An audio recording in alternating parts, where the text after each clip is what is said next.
নমস্কাৰ সকলোকে স্বাগতম জনাইছো আসাম কেৰিয়াৰ পইণ্ট ইউটিউব চেনেলটোলৈ বন্ধুসকল আজিৰ ভিডিঅ'টোত আমি আপোনালোকৰ অহা 30 মাৰ্চ তাৰিখে অনুষ্ঠিত হ'ব লগা ডিএমই গ্ৰেড 3 নন টেকনিক্যাল এক্সামৰ বাবে সহায়ক হোৱাকৈ ইংলিছৰ কেইটামান অতিকৈ গুৰুত্বপূৰ্ণ প্ৰশ্ন আলোচনা কৰিবলৈ ওলাইছো আৰু লগতে কিছুমান ইম্পৰ্টেন্ট পইণ্টছো কৈ দিম হেহে আপোনালোকে ভিডিঅ'টো স্কিপ নকৰাকৈ শেষলৈকে চাই থাকিব আজি ভিডিঅ'ৰ প্ৰথম প্ৰশ্নটো হৈছে he jump off the bus while it dash ইয়াতে এতিয়া আমাক অপচন কেইটা দিয়া আছে moved had moved was moving নে moves হ'ব এতিয়া প্ৰথম কথা হ'ল এই সেন্টেন্সটো আমি পঢ়ি পিনে তাত কি টেন্স লাগিব সেই বস্তুটো আমি বুজিব লাগিব আৰু টেন্সটো আপোনালোকে ক্লাছ 9 10 তে শিকি আহিছে সকলোৱে তো বেছি কৈ নাথাকো জাস্ট ট্ৰিকটো কৈ দিওঁ যে কেনেকৈ আপোনালোকে বুজি পাব যে এটো কোনটো টেন্সত থাকিব এটা এটা কথা মন কৰিব এই সেন্টেন্সটো চাওক he jump off the bus while it dash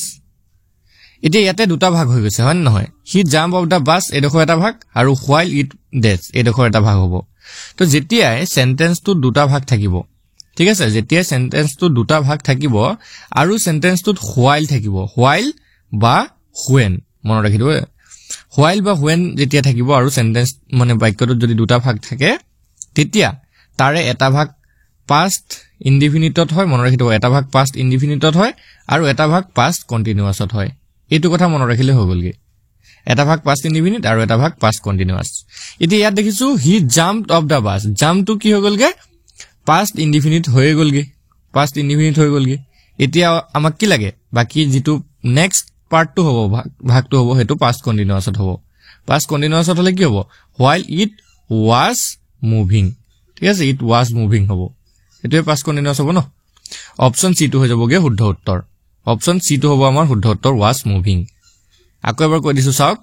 যেতিয়াই কোনো সেন্টেন্সত দুটা ভাগ থাকে যেতিয়াই কোনো সেন্টেন্সত দুটা অংশ থাকে দুটা পাৰ্ট থাকে আৰু মাজত বা ফাৰ্ষ্টটো হ'ব পাৰে যদিহে while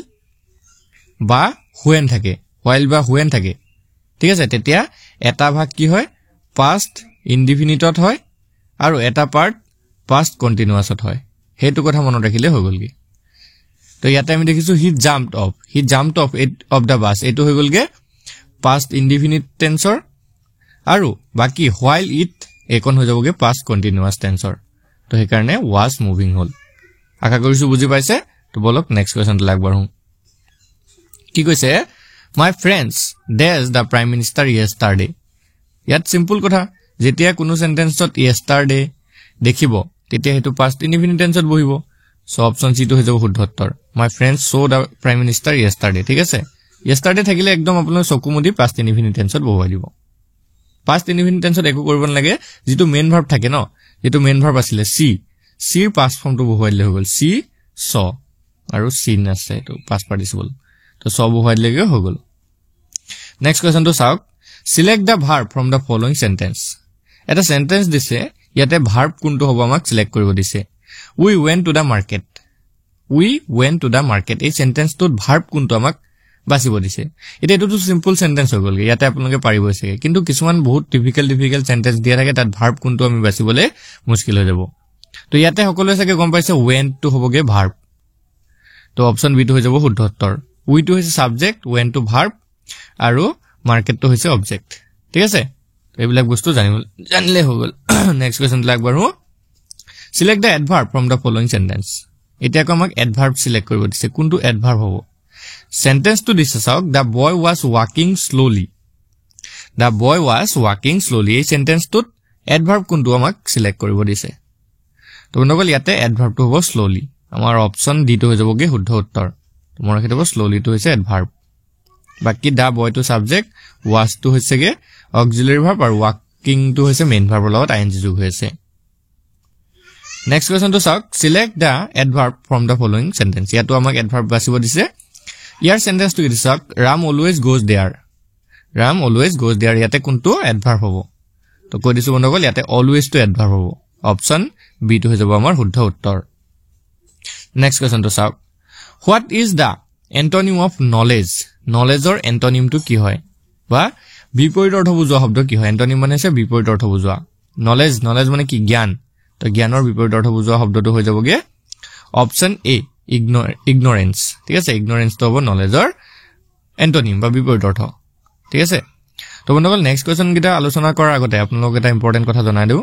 যেহেতু আপোনালোকৰ 30 মাৰ্চ তাৰিখে এক্সাম আছে তো এই এক্সামৰ বাবে কিন্তু এতিয়া আৰু বেছি সময় আপোনালোকৰ হাতত নাই আজি 5 তাৰিখ আৰু আপোনালোকৰ মাত্ৰ 25 দিন হাতত আছে এই 25 দিনত যদি আপোনালোকে গোটেই ডিএমই কমপ্লিট সিলেবাস কভাৰ কৰিব বিচাৰে তেনেহলে আমি কিছুমান ইম্পৰ্টেন্ট পিডিএফ আপোনালোকৰ বাবে বনাইছো পিডিএফ নোটস মাত্ৰ 49 টকা একেবাৰে কম মূল্য আমি ৰাখিছো মাত্ৰ 49 টকাত আপোনালোকে গোটেই পিডিএফ নোটস খিনি পাই যাব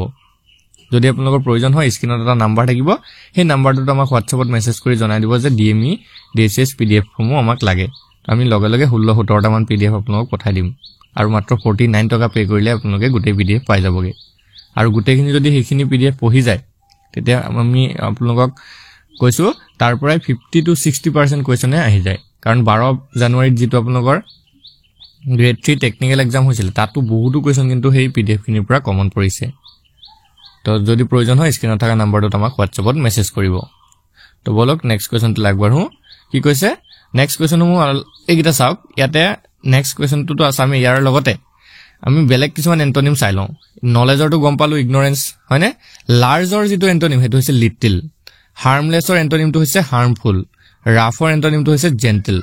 এইগিটা ইম্পৰ্টেন্ট হয় মই আপোনালোকক এড কৰাই দিছো যাতে এক্সামত হেল্প হ'ব পাৰে তো বলক নেক্সট তো চাও ফিল ইন দা ব্ল্যাঙ্কস খালি ঠাই পূৰ কৰিব লাগে চিলড্ৰেন আৰ ফন ডেছ আইসক্ৰীম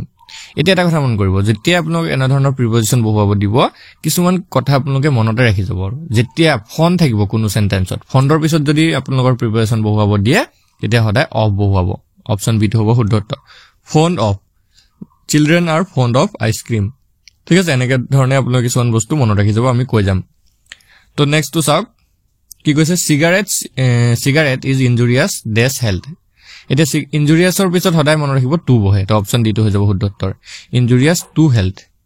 ঠিক আছে এনেকে ধৰণে মনত ৰাখি গলে হল নেক্সট তো চাওক choose the appropriate meaning of the capital letter word in the following তা capital letter টা word দি আছে help help ইয়াৰ মিনিং টো কি হয় ঠিক আছে হেল্পৰ মিনিং টো কি হয় আমাৰ এই অপচন গিটাৰ পৰা বাছিব লাগিব তো অপচন গিটা পঢ়ি চাওক কি দি আছে হেড ফেইল এসিস্টেন্স আৰু নন অফ দা চইচ তো এটো মনত ৰাখিব অপচন সি টো হ'ব শুদ্ধ উত্তৰ এসিস্টেন্স ঠিক আছে হেল্প মানে সহায় কৰা এসিস্টেন্স মানেও সহায় আগবঢ়োৱা নেক্সট তো চাওক a person who leaves his own country in order to go and live in another কৈছে যে এজন ব্যক্তিয়ে যিয়ে নিজৰ দেশখন এৰি বেলেগ এখন দেশত গৈ পিনে বাস কৰে সেই ব্যক্তিজনক কি বুলি কোৱা হয় তো এটো যে অপচন এ ইমিগ্ৰেন্ট বুলি কোৱা হয় ঠিক আছে ইমিগ্ৰেন্ট নেক্সট তো চাওক what is the synonym of emergency ইমাৰ্জেন্সিৰ সিনোনিম বা একে অৰ্থ বুজোৱা শব্দটো কি একে অৰ্থ বুজোৱা শব্দ ঠিক আছে ইমাৰ্জেন্সিৰ একে অৰ্থ বুজোৱা শব্দটো কি তো এটো হৈ যাবগে অপচন এ এক্সিজেন্সি ঠিক আছে এটো মনত ৰাখিব ইমাৰ্জেন্সিৰ সিনোনিমটো এক্সিজেন্সি হয় নেক্সট তো চাওক নেক্সট কিটা সোৱাৰ আগতে কিটা চাই লওক কম্পেইনৰ যেটো সিনোনিম হেতু হৈছে ক্ৰুসেড প্লিজেন্টৰটো নাইস আৰু টায়াৰ্ডৰ হৈছে জেৰেড এইগিটা ইম্পৰ্টেন্ট হয় আপোনালোকে চাই যাব ইয়াৰ পৰা পৰীক্ষাত প্ৰশ্ন আহিব পাৰে নেক্সট তো চাওক what is the opposite word of expand expandৰ opposite word টো কি হয় বিপৰীত অৰ্থ বুজোৱা শব্দটো কি হয় expand মানে কি বহল কৰা বা ভিসৰ বিয়পাই দিয়া ঠিক আছে তো তাৰ যেটো opposite word বা আমি এন্টোনিম বুলি ক'ব পাৰো ঠিক আছে এন্টোনিম বুলি ক'ব পাৰো তো হেতু হৈ যাবগে অপচন সি কন্ট্ৰাক্ট ঠিক আছে হেতু হৈ যাবগে কন্ট্ৰাক্ট নেক্সট তো চাওক find out the correctly spelled word এটা চাওক আমাক ওয়ার্ডটো দি আছে হাইজিন হয়নে হাইজিনৰ কাৰেক্ট স্পেলিংটো কি হয় গুটেইটা হাইজিন হয় দেখিবলৈ এনেকুৱা লাগিছে যে গুটেইটা হাইজিন হয় কিন্তু ইয়াতো তো এটা কারেক্ট হৈছে বাকি কিটাটো ভুল হৈছে তো কোনটো কারেক্ট স্পেলিং হয় হেতু আমি চাব লাগে তো আমি যদি ভালদৰে চাওঁ অপচন ডি টো হ'ব শুদ্ধ উত্তৰ হাইজিনৰ যেটো স্পেলিং হেতু হ'ব HYGIENE ঠিক আছে তো বলক চাওঁ নেক্সট কোৱেশ্চনটোত কি দিছে give one word substitution for the doctor who treats heart problems এটা শব্দত প্ৰকাশ কৰিব লাগে আমি যে যিজন ডক্টৰে হাৰ্টৰ প্ৰবলেম বিলাক চাই মানে হৃদৰোগ বিলাক চাই হৃদযন্ত্ৰৰ যিবিলাক ৰোগ থাকে সেই ৰোগ বিলাক সোৱা ডক্টৰজনক কি বুলি কোৱা হয় অপচন কিটা দিছে চাওক ডাৰ্মেটলজিষ্ট এটো অপচন এটোৱে শুদ্ধ সৰি এটো অপচন এ শুদ্ধ নহয় অপচন সি টো আমাৰ শুদ্ধ উত্তৰ হ'ব কাৰ্ডিওলজিষ্ট ঠিক আছে ডাৰ্মেটলজিষ্ট নহয় কাৰ্ডিওলজিষ্ট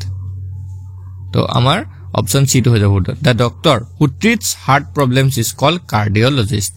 তো আপোনালোকে সকলোৱে চাগে জানিছে তো বলক নেক্সট কোৱেশ্চন লাগ বাঢ়ো ফিল ইন দা ব্ল্যাঙ্কস খালি ঠাই পূৰ কৰিব লাগে ৰাম ৰেন ডেছ দেন হৰি এতিয়া চাওক ইয়াতে আমাৰ ডিগ্ৰীৰ কথা আহি যায় ঠিক আছে ডিগ্ৰীৰ কথা আহি যায় তো ডিগ্ৰীখিনি জানিবৰ কাৰণে একদম সিম্পল কথা হয় একদম একো কৰিব নালাগে যতে দেন দেখিব ঠিক আছে হেতু কিন্তু হ'বগে কম্পাৰেটিভ ডিগ্ৰী তো কম্পাৰেটিভ ডিগ্ৰী থকা সদায় কি হ'ব ফাৰ্স্ট হলে ফাস্টাৰ হয় তো অপশন বি টো হৈ যাব শুদ্ধ উত্তৰ Ram ran faster than Hari এটোৱে তাৰ পিছৰটো চাওক সি ইজ দা ডেছ গাৰ্ল ইন দা ক্লাছ এতিয়া চাওক যেতিয়াই এনেকুৱা ডেছ খালি ঠাইটোৰ আগত দা বহিব হেতু সদায় সুপাৰলিভ ডিগ্ৰী হয় হেতু সদায় সুপাৰলিভ ডিগ্ৰী হ'ব তো ইয়াতে মোস্ট বিউটিফুল হ'ব অপশন সি টো হ'ব শুদ্ধ উত্তৰ she is the most beautiful girl in the class এনেকুৱা ধৰণে আপোনালোকৰ এটো বহালে হ'ল সুপাৰলিভ ডিগ্ৰী মন ৰাখিব যেতিয়াই খালি ঠাইটোৰ আগত দা বহিব তেতিয়া হেতু সুপাৰলিভ ডিগ্ৰী হৈ যাব লগে next to which word is incorrectly spelled ইয়াতে চাওক চাৰিটা ওয়াৰ্ড দিছে এইটা কো বেলেগ বেলেগ ওয়াৰ্ড আছে ইয়াতে এটা ওয়াৰ্ড ইনকাৰেক্টলি স্পেলড হৈ আছে মানে উচ্চাৰণটো বানানটো ভুল হৈ আছে ঠিক আছে বানান ভুল হৈ আছে তো কোনটোৰ বানান ভুল হৈ আছে তো আমি গোটেই কিটা হে কাৰণে ওয়ার্ড জানিব লাগিব মানে স্পেলিংটো জানিব লাগিব তো ইয়াতে আমি যদি চাবলৈ যাওঁ অপশন এ টোৱে শুদ্ধ হ'ব এই ক্যাটাগৰী স্পেলিংটো ইয়াত ভুল হৈ আছে ক্যাটাগৰীটো এনেকুৱা হয় সি এ টি ই তাৰ পিছতে জি ও আৰ ওয়াই কিন্তু ইয়াত জি ই ঠাইত কি আছে এ আছে বাকি কিটা গুটেই শুদ্ধ হৈছে কনসিয়াসও শুদ্ধ হৈছে ডেফিনিটও শুদ্ধ হৈছে আৰু বেনিফিটও শুদ্ধ হৈছে তো চাও বলক নেক্সট কোৱেশ্চনটো কি দিছে what is the collective noun of cats ক্যাটছৰ কালেক্টিভ নাউন বা বহুবচনটো কি হয় তো ইয়াৰ ৰাইট আনসাৰটো হ'ব option D clutter the collective noun of cats is called clutter next question which is the third person singular number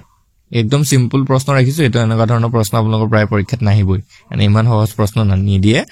কি কৈছে চাওক কোনটো থাৰ্ড পাৰসন সিঙ্গুলাৰ নাম্বাৰ হয় তো এটো সাগে জানিবই অপশন ডি টো হ'ব শুদ্ধ উত্তৰ ৰাজু টো থাৰ্ড পাৰসন সিঙ্গুলাৰ নাম্বাৰ হয় নেক্সট তো চাওক what is the collective noun of horse এনেকা ধৰণৰ প্ৰশ্ন বিলাক বেছিকে আহে আপোনালোকৰ পৰীক্ষাত কালেক্টিভ নাউন বিলাক চাই যাব সেই কাৰণে তো হৰ্সৰ কালেক্টিভ নাউনটো কি হয় অপশন বি টো হ'ব শুদ্ধ উত্তৰ hard H E R D hard তো বন্ধুসকল আশা কৰিছো ভিডিওটো আপোনালোকৰ বাবে ইনফৰমেটিভ হ'ব যদি ভিডিওটো ভাল লাগে লাইক এটা কৰি দিব আৰু চেনেলটো সাবস্ক্ৰাইব কৰি লব যাতে এক্সামলৈকে এনে ধৰণৰ ভিডিও আপোনালোকে ডেইলি পাই থাকে ধন্যবাদ